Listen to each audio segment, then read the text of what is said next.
at ang dalawa ang alleged pork barrel kings. Political criticism ang dahilan kung ba't siya tinanggal sa... Listado na po ang pork barrel kings na si Sandro Marcos at Martin Romualdez. Patay kayo diha. Wala nang takas ang anak ng mga kagwang. Sikat na ho ngayon sa social media.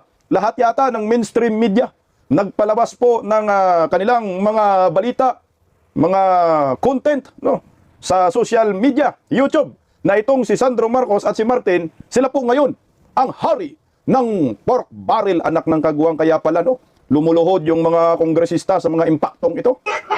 Grabing buhayang-buhaya, Sandro, bata ka pa, buhayang-buhaya ka na, anak ng kamote ka eh.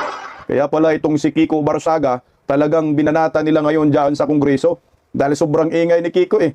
Nilantad itong tunay na pagkatao ni Martin Romualdez at ni Sandro Marcos, di ba? Binibwisit nila, binabad trip ni Kiko Barsaga itong mag-angkol.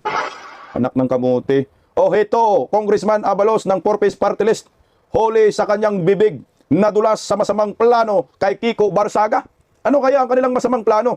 Bukod sa surispindi na po, yung batang kongresista na nanindigan para sa bayan, meron pa pala. Talagang nadulas po itong hinayupak na ito sa kanyang press con. Anak ng kamuti. Oh. Huy, mga kongresista, panay kayo press con gamit ang pera ng bayan. Hindi nyo pera yan. Mahiya naman kayo, mga hinayupak kayo. Ayon naman kay Congressman Leandro Aliviste, mas sikat pa umano si Kiko Barsaga kaysa Kongreso. Alam nyo yung popularity ni Kiko Barsaga, ito yung kinakatakutan ng mga matatandang buhaya eh. Meron din naman mga bata na kumukontra kay Kiko Barsaga, pero hindi po natin yan pwedeng ipagkait na si Kiko Barsaga ngayon, pinaka-well-known na kongresista. Ngayong 20th Congress. Sikat sa pakikipaglaban kay Sandro Martin Romualdez Marcos' family. Kaya ito, ginagago ngayon ng mga buhaya dyan sa Kongreso. Palike po muna, pa-share, pa-subscribe, at pakipindot po ang inyong notification bell upang lagi po kayong updated sa ating mga video. At suportahan po natin ang Birada Aguila tuwing alas 2 hanggang alas 4 ng hapon sa Birada Aguila YouTube channel. Mapapanood nyo po ako dyan ng live sa Birada Aguila. Sa mga gusto lang po makapanood sa akin ng live na komentaryo, sa Birada Aguila nyo po ako matatagpuan. Alas 2 po yan hanggang alas 4 ng hapon sa Birada Aguila YouTube channel. Okay, pag-usapan po muna natin itong press con, no? Bago yung hari ng pork barrel, itong dalawang kumag na ito na si Martin Romualdez at si Sandro Marcos. So pag tiningnan po natin, talagang ang kanilang utusan si Saldico. So ang hari itong mag-angkol. Kasi hindi man talaga papayag ang pamangkin na si angkol lamang ang maghari dahil ang tatay ng pamangkin ay siya naman ang hari ng mga sablay. Daan sa Palacio de Polvoron. Kaya normal po yan. Mag-aagawan po talaga ng pundo, lilimas sa kaban ng bayan. Minsan yan, may paksyon pa yung dalawa, Romualdez at Marcos daan sa Kongreso. Pero isa lang bituka yan, bituka ng mga buhaya. Ayan. Pakinggan po muna natin itong pagkadulas po ng naturang kongresista. Pero bago po natin ilabas ang kanyang pagkadulas, ito po yung mga dahilan niya. No? Dahilan niya kung bakit daw sinuspindi nila si Kiko Barsaga sa pagkakongresista. Ang dami niyang sinasabi dyan, pero ang bottom line lang dyan, dahil lang sa pagpopost sa social media. Narito po yung kanyang pahayag. Pinarusahan po si Representative Barsaga on 3 grounds. Unang-una, Republic Act 6713, Code of Ethics, of course, ang ating House Rules under Rule 20, and finally, conduct on becoming of a member. Ang House of Representatives, wala po sa amin kung meron kang oposisyon, kung hindi ka sumasang-ayon sa pamahalaan. Hindi po yung problema dahil karapatan po natin yan. Dahil ba iba ang pananaw niya pagdating sa pamahalaan, yun ba ang dahilan? Hindi po. Ostentatious display of wealth, may mga larawan po and attached po yan sa complaint. Ang ostentatious display of wealth or ang pagpapakita ng karangyaan, wala naman yung kinalaman sa politika or political opinion. Pangalawa, ang lewd photos, ang pagpapakita ng mga imahe na nakakabastos sa ating mga kababaihan, hindi po yan political criticism or speech. So kung titingnan po natin yung subject matter, and of course, if you are going to make certain pronouncements, for example, ang pagsunog ng Kongreso, or kunwari po, ang pagdala ng airsoft sa rally, hindi po ito ang genuine criticism na pinopromote po natin sa House of Representatives. So ang tamang code of ethics sa Kongreso ay mangurakot. Tama ba, sir? Huli ng mga buhaya kayo. So ang tamang code of ethics ay sumuporta sa mga kurakot, gaya mo. Nagpo-post daw ng mga nude si Kiko Barsaga. Hindi naman siya kongresista eh. That time eh. Sus. Yung mga hindi naman yun talaga na nakahubad. Ano naman yung parang nakabikini, that's normal. Punta na manood ka ngayon sa TikTok, daming nakabikini dyan eh. Tsaka dyan sa Facebook, social media, daming nakabikini. Wala na po yan. Napakalumang na po yan sa'yo, sir. Panahon pa po yan ni Kupong-Kupong yung mentality mo, anak ng kamote ka. Bakit yung tito mo, tito na si Binhur Abalos, di ba?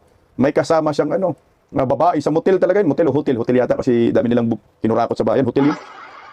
Ang motel para lang sa mga kagaya natin, mahihirap.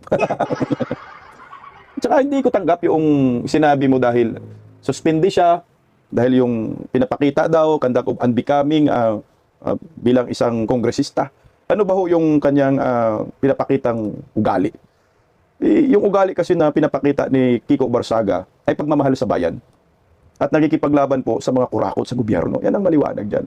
Ikaw, GC Abalos, nasaktan ka lang sa mga banat ni Kiko Barsaga sa pamilyang Abalos. Ito ay pamumulitika lamang to. Hindi reason po yung magpo-post ka. Putangin na yung mga buhaya dyan, ang daming nangungurakot dyan, hindi nyo naman nasuspindi. Nililimas ang kaban ng bayan. Kaya yung simpatiya ng taong bayan ngayon, narito po kay kung Kiko Barsaga. O tingnan nyo po may plano ho talaga silang tanggalin si Kiko Barsaga sa pagkakongresista. Ito ay galing lang din po to sa mga bunganga ho nila. Preskon po siya ito, kasi sa preskon na yan, nadulas po siya dito Imbis na suspension yung mabanggit, nabanggit yata niya dyan na tatanggalin si Kiko Barsaga sa pagkakongresista. Mukhang ito po talaga ang pakay nila, gaya po yung ginawa ho nila kay Congressman Arnie Tivis. Itong si JC Abalos, pamangkin niya ni Binhor Abalos na binanatan din po ni Kiko Barsaga. Sayang tong batang ito, napunta sa grupo ng mga buhaya. 31 years old pa lang ho yan.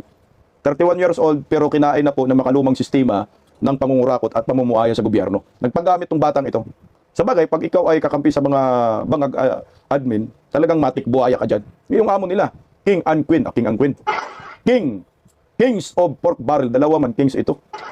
Kaya luhod ang mga animal. Pakinggan natin yung pagkadulas niya dito. Tayo may karapatan sabihin kung ano ang ating mga hinaing. Mahalaga yan sa bawat demokrasya. Kung titingnan niyo po ang House of Representatives, binubuo po kami ng iba't ibang partido, iba't ibang pananaw, iba't ibang constituency. Ngunit, bagamat may mga pinagkakaiba kami pagdating sa pananaw, kami po ay professional pagdating sa isa't isa. Wala kang constituent, sir. Ano ka, sir? Party list ka lang, sir. Anak ka ng kamuti ka.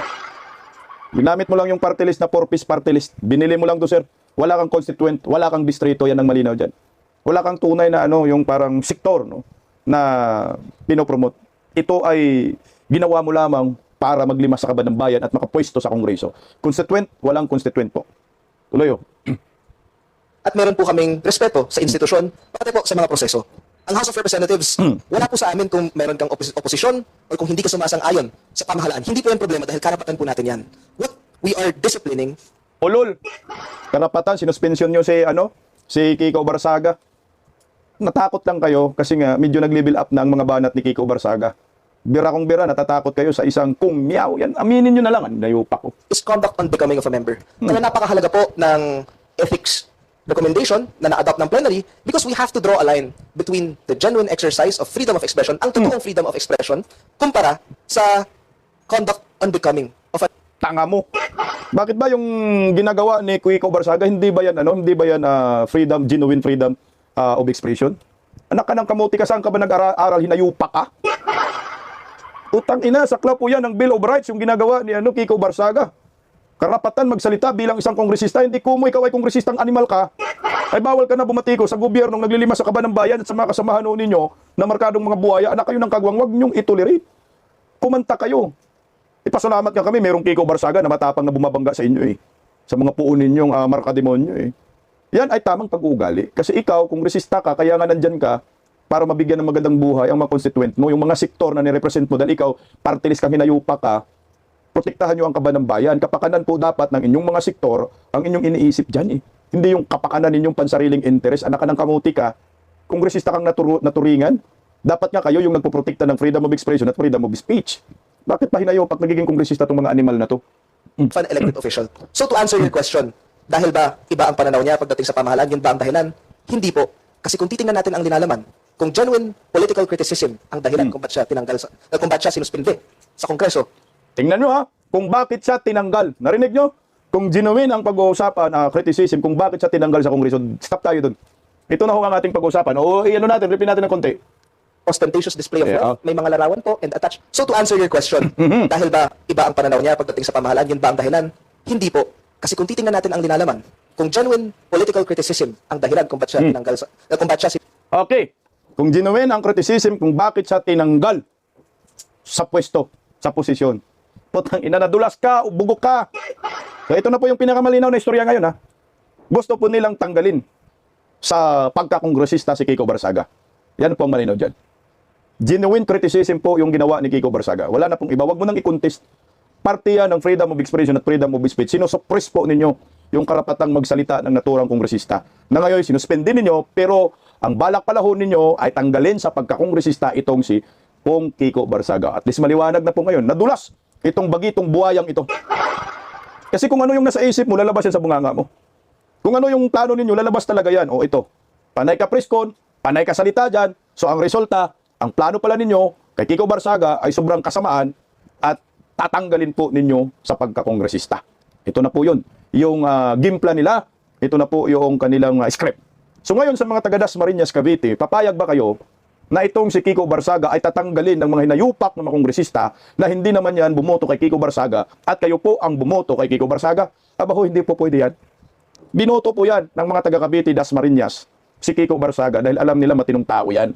Pero kayo naman mga buhaya dahil tinatamaan kayo sa pagiging matapang ni Kiko Barsaga, ayan, gumawa kayo ng paraan para po itong batang Kung Miao na ito ay matanggal sa kanyang pwesto bilang isang kongresista. Naalala ko po yung ginawa nila kay Kung Arnie Tevez. Kagagawan po yan ng mag-angkol na si nayupak na Martin Romualdez at Sandro. Yung una suspension lang talaga. Sinuspendi. So dinaan nila kuno sa due process. Hanggat na tinanggal na ho nila. Ganun din, code of ethics din yun si Kung Arnie Tevez. So ito ho yung plano nila. Kay Kiko Barsaga, tatanggalin sa pagkakongresista. Huli ang bagitong buwayang budlat. Budlat din to, malapit na. Ngayon, ako sa akin dapat bantayan ito ng mga supporters ni Kiko Barsaga, lalo na taga Dasmariñas. Huwag po kayong pumayag dyan sa plano ni Sandro kay Kiko. Ang nagpaplano na to si Sandro na. Hindi lang ito si Martin. So Martin Romualdez ngayon, list na yung power. Sunod-sunuran na ngayon si Martin Romualdez kay Sandro. Maniwala kayo sa akin, baka sa mga susunod na buwan, Speaker of the House na si Sandro Marcos. Putang ina, ang kakapal ng mga mukha ninyo. Family Incorporated. Magiging Speaker talaga yan. Kasi balita ngayon si Buji D tatanggalin. No? Bakit? Tingnan mo Magulat-gulat ka si Kung Miao, di ba, nag-atin ng mga hearing. Nagbibideo siya. No? Minsan may pinapahiya pa siya. Binabad trip pa. Nagbibideo siya, walang nag-atin sa mga hearing, session hearing. Pero nung pinag-uusapan nila na isuspindi si Kiko Barsaga, nagsidatingan ang mga animal. Ang tanong, magkano kaya? No? Magkano kaya ang bawat boto para masuspindi si Kiko Barsaga? Meron kayo ang 7-7? May ilang akap ba, ilang proyekto ba, ilang insertion ba, yung kulimbat ninyong mga hinayo pa kayo mga buhaya? Okay, ito, pakinggan po natin si Leandro Alibiste. Na ayon sa kanya, na mas sikat pa, di umano, itong si Kong Kiko Barsaga kumpara ho sa Kongreso. Ito, pakinggan po natin. Palakpakan natin si gusto ko palakpakan si Leandro Alibiste. Parang parang magkapatid na sila, ni Kiko at Leandro, pareho sila po ng tinatahak May magandang advokasya itong mga batang kongresista. Para sa akin, bata pa naman itong mga to.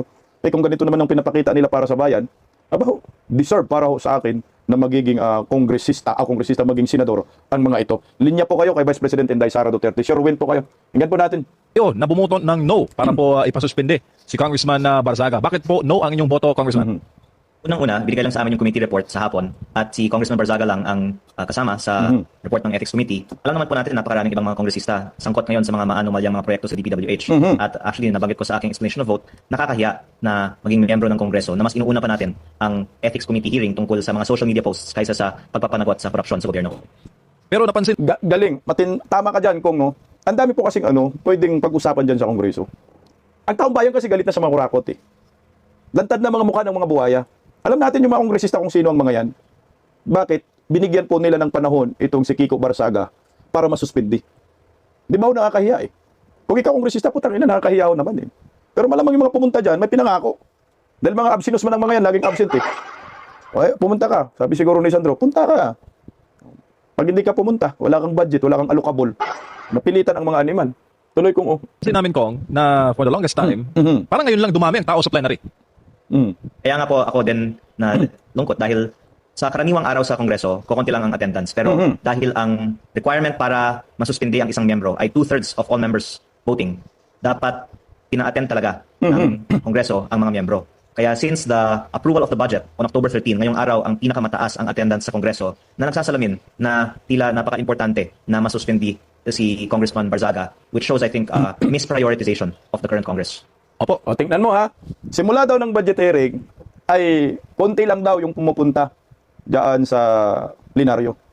Ilan lang, nakikita rin naman natin yan sa mga live ni Kiko. Minsan nagla-live siya ng kaunti lang. Pero magulat ka ngayon, full force sila. 200 plus, di ba, yung bumoto para masuspindi si Kiko Barsaga. To 49, I think, no, kung exact kabilang. Ngayon, ang question ko lang dyan, kasi ito na yung galawan ni Sandro Marcos at ni Martin Romualdez Bongbong. Ginawa nila kasi kay Inday Sara, di ba yung impeachment complaint? Kaya na-impeach si Inday Sara dahil 150 million ang pinapangako at mayroon pang mga proyekto. Ito ba ho ay may ipinangako si Sandro sa mga pumirma na kailangan masuspindi itong si Kiko Barsaga? Kung merong ipinangako, magkano at anong proyekto? Patay tayo dyan. Hindi malayo Ako'y nagtatanong lang. Hindi malayo mangyari. Kasi ang mga buhaya ho talaga. Kung pagbabasihan sinasabi natin ni Kong Leandro na, putangin na wala naman Wala namang attendance tong mga animal na ito Nagtatakal tayo ng budget, wala namang pakialam ang mga hinayupak na yan Kasi nga naman, bakit naman sila makikialam dyan? Animal pagdating sa BICAM, niluluto lang nila yan Yan ang maliwanag dyan. Kaya wag na lang. Pero ito kasi, baka may kapalit. Sige, pag pumunta ka, ito yun, ma-allocate sa'yo, na budget, billion. Flood control na naman. Tuloy kong... Kong, kasama po ba si Congressman Barzaga doon sa mga nakikita, naririnig po ninyo na posibleng ipatawag, paimbestigahan, kaugnay po sa issue ng pagnanakaw ng pera ng bayan sa flood control projects? Apong aligasyon tungkol sa corruption dito. Kaya ang sinasabi ko kanina, dapat yung mga kasamahan natin na hindi lang nagkakataon na sangkot sa korupsyon, pero mismo sa Kongreso, ang pinag-uusapan ay paano makabili ng budget, paano lutuin mga bidding, nag-aalok ng mga insertions sa kanilang mga distrito. Dapat yung mga kasamahan natin ng mga yon ang inuuna ng Ethics Committee. Correct. Hindi po ang mga katulad ni Congressman Barzaga na hindi naman po tungkol sa korupsyon, kung hindi lang mga social media posts ang akusasyon. Ang isa sa mga nabanggit ko kanina nga ay isang kasamahan ko mula sa Batangas na meron na tayong mga inilabas na ebidensya na bumili ng pondo sa DPWH pati na rin po sa Kongreso. At andun siya kanina sa floor para bumoto para isuspindi si Congressman Barzaga. Kaya very ironic sa akin na sila pa na may allegations of corruption ang bumoto pa para isuspindi si Congressman Barzaga. Opo, Kong, Putangin mga buhaya talaga ay buhaya, anak ng kagwa. Sipin mo, ikaw, kilala ka ng taong bayan, anak ng kagwang, nangungurakot ka, may mga insertion kang bilyonis, bumuto ka doon, pupunta ka para suspindihin si Kiko. Dapat ikaw yung masuspindi, hindi si Kiko. Tangina, first time in the history, no? Isang kongresista na suspindi dahil sa social media post. Tangina, nakakaya. Pag ikaw kongresista ngayon, parang mandidiri ka sa mga kasamaan mong mga buhaya, anak ng kamuti. Tuloy ko mo.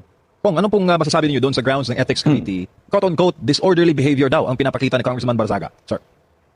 I think it's the first time that something like this was decided by the House. Medyo unprecedented din siya at baka magiging precedent din na pag meron sinasabi ang isang miyembro na hindi sang-ayon sa gusto ng mayorya, pwede na nilang gamitin yan bilang basehan Correct. na isuspinde sila. Opo, anong tingin niyo dito, Kong? Ito ba'y Kasi nga, napakababaw na reason talaga para sa akin. Kung ito ay naging dahilan lang dahil sa pagpopost sa social media, tama si Kong Leandro dito, pwede nilang gawin sa iba pang mga kongresista. Kagaya kay Kung Pulong Duterte, di ba, panay-post din yan sa social media. Sino pa yung mga ibang kongresista na nagpo-post? Pati si Leandro, ayan. Pati si Kiko, ayan. Mga maiingay, sino pa yung iba? Si Kung Ungab, nagpo-post din So kung ito ay kanilang basihan, kaya nasuspindi itong si Kiko Barsaga, pwede rin po nilang magamit yan sa iba pang mga kongresista. Takutin natin, Kasi I think no work, no pay pa naman yan, Kung suspindi ka, matik, wala kang sahod. So, hindi rin naman natatakot dyan si Kiko Barsaga. Kiko naman, single naman yan. Pero ang point dito, makatarungan ba ng ginawa ng mga kaalyado ni Bongbong Marcos, Sandro Marcos at Martin Romualdez kay Kiko? Ito ay napaka-obvious na usapin na ito ay political motivated dahil tinatamaan sila ni Kong Kiko Barsaga. Tuloy natin konti. magbibigay ng chilling effect para po sa mga kongresista pa na nagbabalak na magpahayag ng kanilang pong sariling saloobin kaugnay po sa mga nangyayari ngayon sa pamahalaan? Baka yun po yung intensyon, pero hindi yan po yung mangyayari. Dahil nung ako po ay nasa plenaryo kanina, tinatanong ko ang aking mga kasamahan at lahat po sila actually nahihiya na ang kanilang boto laban sa pagiging kongresista ni Congressman Barzaga ay magiging on the record. At medyo pag uwi nila sa kanilang mga distrito siguro, mahihirapan din silang ipaliwanag sa kanilang mga constituents na ito pa ang inuna ng Kongreso ngayong araw. At ang resulta po nito ay mauubusan na rin ng political capital ang Kongreso para makapagpasa ng iba pang mga mas importanteng bagay. Kaya dahil inuubos ng ating Kongreso ang ating capital para sa mga hindi naman dapat i-prioritize ng mga bagay, mas ma-weaken ang grip, I think, ng Kongreso sa mga miyembro. Kong, Alam nyo, para sa akin, talagang nagiging priority nga si Kiko kahit walang saysay. Dahil sobrang ingay na.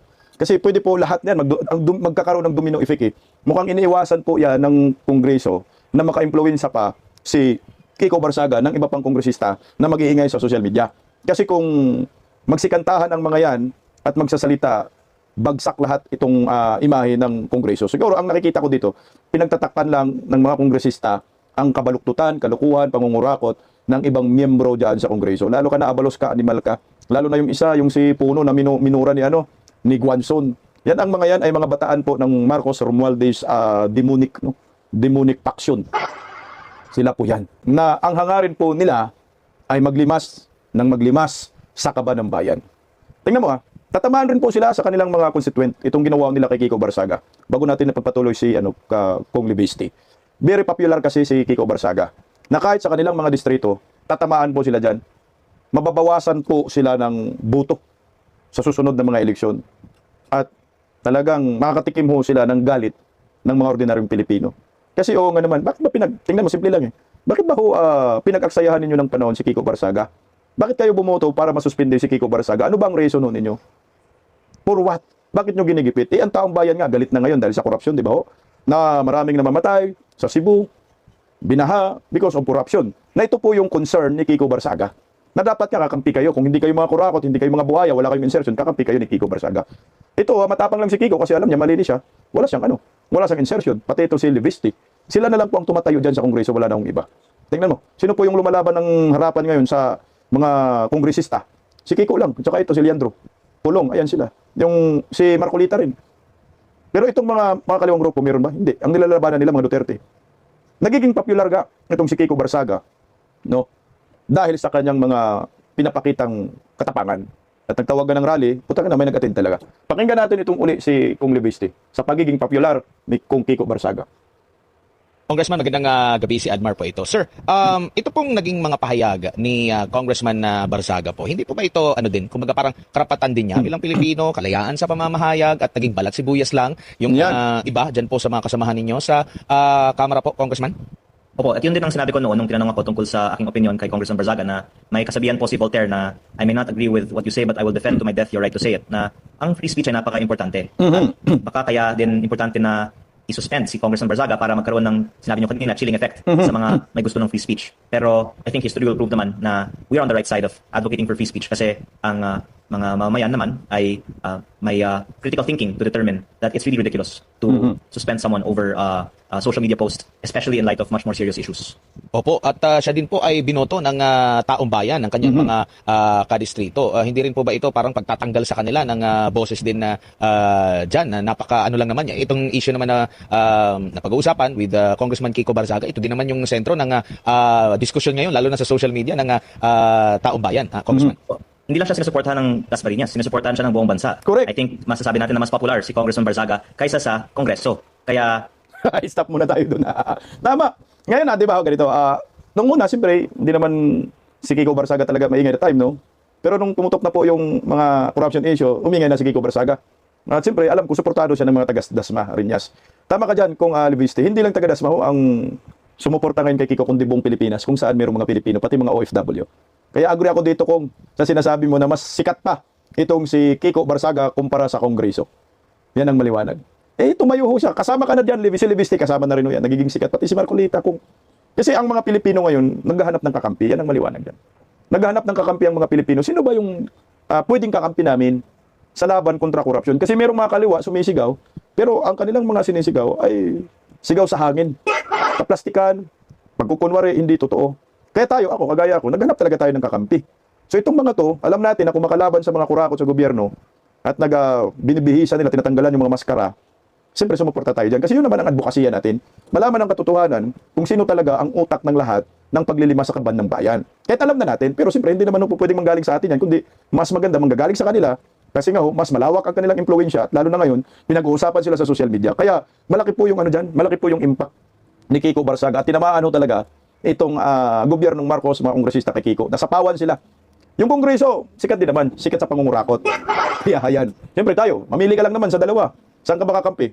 Galit sa kurakot o sa kurakot? Diyan ka lang mamimili. Galit ka ba sa mga buhaya o sa puro buhaya ka? Pag may nakatanggap ka ng malitang pera, nasa buhaya ka talaga. Pero itong mga to, hindi man nakatanggap, galit sa mga buhaya. Tuloy po. ang isang dahilan na sinasabi ng iba na dapat siyang suspende ay ironic. Ang sinasabi po nila ay sinisira daw niya ang imahe ng Kongreso. Ang masasabi ko naman po ay ang korupsyon at ang mga aligasyon ng pagnanakaw ang sumisira sa imahe ng Kongreso. At pag sinisingle out si Congressman Barzaga, lalong sumasama ang imahe ng Kongreso. Opo. Ang tawag... Gusto ko yung sinabi niya, no, na hindi po si Kiko Barzaga ang sumisira sa imahe ng Kongreso. Yung pagiging mabuka niya no, sa laban sa korupsyon, Hindi po yan ang sumisira. Ang sumisira, itong mga kongresistang mga buhaya na pangungurakot sa kaban ng bayan paglilimas. Yan ang maliwanag na usapin. Katuwang natin si Kiko. Dapat ka magpasalamat kayo kasi win-wielding eh. Kumbaga ang ginagawa ko ngayon ni Kiko Barsaga, tinatanggal yung anay. Tinatanggal yung anay, putangin ng mga anay kayo. Okay, kung lahat anay, hindi maiwan sila na. Ito yung dapat suportahan.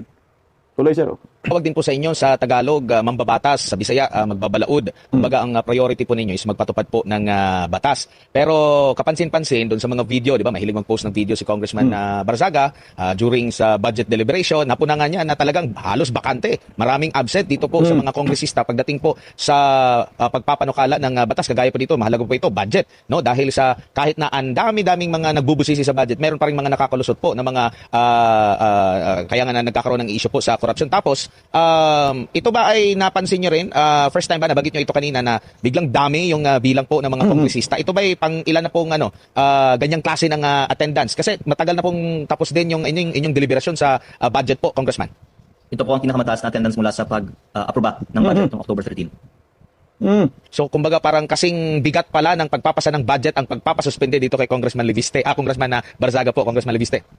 Maaaring sabihin yan at maaaring sabihin din na ito din ay sumasalamin na wala nga masyadong ibang tinatalakay ng mga batas ngayong nakaraang buwan na ito dahil nga distracted ang mga congressman sa kanilang mga sariling mga legal issues. Delikado, baka sunod na yan si Leviste. Subukan nila para mas magandang usapin na maliwanag na kung sino po yung pinakamaingay na kongresista laban sa korupsyon, pinapatahimik po ni Sandro, Martin Romualdez at ni Bongbong Marcos. O ito, punta po tayo sa usapin ng mga hari ng mga hindot. Pork Barrel Kings, bistado na po. Kalat na ngayon sa social media sa buong mundo ang tinaguriang Pork Barrel Kings na mag-angkol, na magtito na si Sandro at Martin Romualdez. Pero bago po natin ipalabas yung balitang iyan, palike po muna, pa-share, pa-subscribe. Pakinggan po muna natin si Vice President Inday Sara Duterte.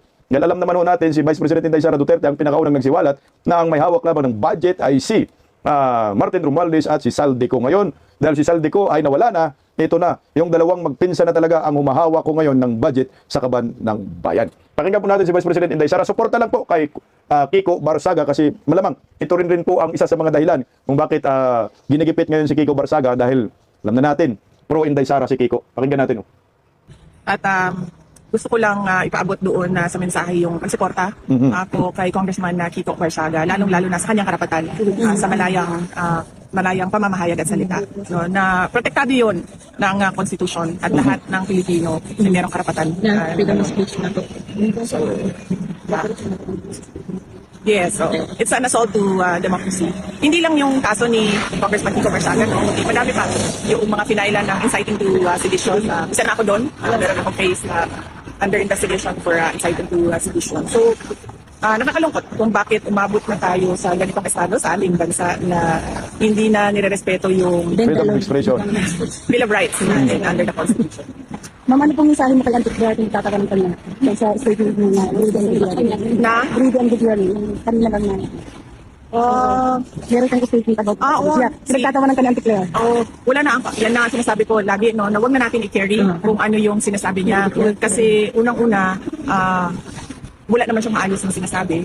Nakakabobo ng tao yung kanyang sinasabi. At saka pangalawa, nagdadala yun ng kahihiyan.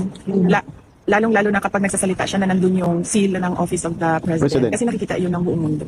So nakakadala yun ng kahihiyan bilang mga Pilipino. Kaya ang mas maganda dyan, huwag pansinin para hindi umabot yung balita sa kanya. Ma'am, may mensahe kayo kay Atty. Oh yes, nagsabi ako sa kanya ng get well soon, no, sa kanyang medical procedure na pinagdaan. At sana ay gumaling siya sa lalong madaling panahon. Thank you. Gusto ko yung sinabi ni Vice President Inday Sara na na wag mo nang pansinin si Claire Castro kasi pag pinansin mo kakalat lang yung kabubuhan. Ako kita nyo, hindi ko talaga yung kino-content kaya hindi ko nilalagay yung mukha ni Claire Castro kasi hindi nyo pinapanood, nabubuhisit kayo eh. Pero balik tayo dito kay Kiko Barsaga. Ayan si Vice President Inday Sara talagang hindi po yan hindi po yan parang dinididma ka, talagang kung sumuporta ka sa kanya, ibabalik niya talaga. Kumbaga may utang na loob at pinapalakas niya yung yung pagkatao mo, yung sarili mo, pinapalakas. Inday Sara binubos. Okay lang yan, tuloy lang ang laban para sa bayan. Ito na po ang tinaguriang Pork Barrel Kings. Dalawa po ito, hindi ba ito magsuntukan? Pork Barrel King Sandro at Martin Romualdez, bistado na po. Kalat na ho ngayon sa mainstream media. Panoorin ho natin, oh. Umabot sa 30 bilyong piso ang tinatawag na allocables ni na presidential son Sandro Marcos at former House Speaker Martin Romualdez. Ayon sa PCIJ, Grabe. ito raw ang bagong muka ng pork barrel at ang dalawa ang alleged pork barrel kings. Anak ng kamote, oh, Pork Barrel Kings, mga budlat ang mata, budlat ang tiyan. Okay, ninam. Sarap ninyo, pitikin ang yag balls. Ang kakapal ng mga mukha ninyo, mga hinayupa kayo. Ano yun? May sagot naman ang Malacanang dito. Ang detalye sa agenda report ni Ivy Reyes. May tiwala ang Pangulo sa anak niyang si House Majority Leader Sandro Marcos na kaya nitong tugunan ang mga kwestiyon laban sa kanyang allocable projects sa 1st District ng Ilocos Norte. Ang allocable ay termino sa DPWH na nangangahulugan ng automatic funds sa ahensya para pondohan ang mga infrastructure project na nakatuon sa social development. Sa isang report ng Philippine Center for Investigative Journalism o PCIJ, napag-alaman na top 1 and 2 sa listahan na may pinakamalaking allocables si Congressman Sandro at si presidential cousin and later 1st District Representative Martin Romualdez. Ayon sa PCIJ, sa 1.2 trillion peso allocables mula 2023 hanggang 2025, 15.8 billion pesos ang napunta kay Congressman Sandro. Stop muna tayo. 1.2 trillion allocable ng mga buhaya. Hindi ba ninyo na ano din ito? Coincidence lang ba ito? Na 1.2 trillion din ang hinahanap nating pondo sa flood control? Ay putang ina, dapat to mga ikulong na tong mga to. Pag may kukumbitay, binitay na tong mga animal na ito. Oh. Ayan ha. Anak ng kagwang kaya lumuhod yung mga buhaya sa kanila eh. Ayo. At 14.4 billion pesos naman kay Congressman Martin. Alam naman po ng Pangulo na alam ni Congressman Sandro Marcos ang kanyang ginagawa at alam niya po kung paano ito sasagutin. Nagsimula ang pag-usbong Alam niya ang ginagawa ni Sandro, alam niya ang ginagawa kung paano limasin ang kaba ng bayan. Di ba, Claire? Putang ina, wala na kayong takas dito, maniwala ho kayo. Kunti na lang ang pasensya ng taong bayan. Talagang papanagutin kayo ho, ang Panginoon hindi natutulog. Kaya kayo sama-sama kayo sa bilangguan, mga animal kayo. ng allocables noong 2023 sa ilalim ni dating DPWH Secretary Manuel Bunowan sa pamamagitan ng tinatawag na BBM Parametric Formula o Baseline, Balanced, and Managed Formula na tanging si BBM, former DPWH Undersecretary Catalina Cabral lang daw ang nakakaintindi, ipinapasok ang Putang ina, BBM ano? BBM, pangalan ng hinayupak sa pork barrel na yan, BBM. Allocable, animal, sana all. Oh. mga allocable sa National Expenditure Program o President's Budget. Kung bakit nanunuot mula sa District Engineer hanggang sa pinakamataas na pwesto sa DPWH ang issue sa allocable, nagmumula kasi ang BBM Parametric Formula sa mga District Engineer. Sila ang magbibigay ng listahan sa mga kongresista ng allocable projects na sasapat sa ceiling fund per district. Mamimili ngayon ang kongresista kung ano-anong proyekto ang maisasama sa pinal na listahan ng kanyang allocable. Pagkatapos, nasa kamay na ni former Yusek Cabral ang bola kung magkano at anong projects ang i-endorse ng DPWH at ng Budget Department. Ayon yan kay dating DPWH Yusek Roberto Bernardo na hindi rin daw alam kung paano nangyayari ang computation ng allocable. Kapansin-pansin din sa PCIJ report ang analysis nito na sa kabila ng trillion peso allocables ng magkamag-anak na kongresista, wala ni isa sa allocable ng Duterte allied lawmakers na sina Congressman Paulo Duterte, Isidro Ungab, Pantaleon Alvarez at Kaimer Olaso ang napasa sa 2025 budget. Para sa agenda, Ivy Reyes, Bulimar Yushan. Animal, nasa na kayong mga bubunistang tanganista? O, tingnan mo. Tapos ikong pulong binabatuhon ninyo ng flood control. Wala nga, hindi kasama sa allocable. Wala nga budget ang mga Duterte allies. Mga kalyado ng mga Duterte, zero budget yan. Tanga naman itong si Sandro at si Martin Romualdez, pagbigyan niya ng pondo itong mga Duterte supporters, mga kongresista, hindi talaga bibigyan. So ngayon, sino yung ipakulong natin? Itong magpinsang animal na mga to, sarap magmura, Sandro Marcos at Martin Romualdez, anak ng kagwang. Alam niyo po itong allocable kasi, naikwento na rin po to ni Senador Marcolita 1 trillion ang allocable. 1.2 nga ngayon. So tumutugma na ang lahat. So come on, ano bang posisyon ng taong bayan dito? Eh, yung mga kaliwa, wag na po nating wag na po nating assign dahil sila po ay mga anak ng kamote, sila po yung mga protektor ng mga kurakot ngayon sa gobyerno. Isipin mo yan, 1.2 trillion allocable. Inaalok yan. Siyempre, ikaw kongresista, buhaya ka rin. Karamihan naman mga kongresista, mga buhaya, pili lang na, bilang lang sa daliri, yung mga hindi buhaya, pupunta ka talaga sa mga markademonyong magtito, mag-angkol. Ayan, luhod.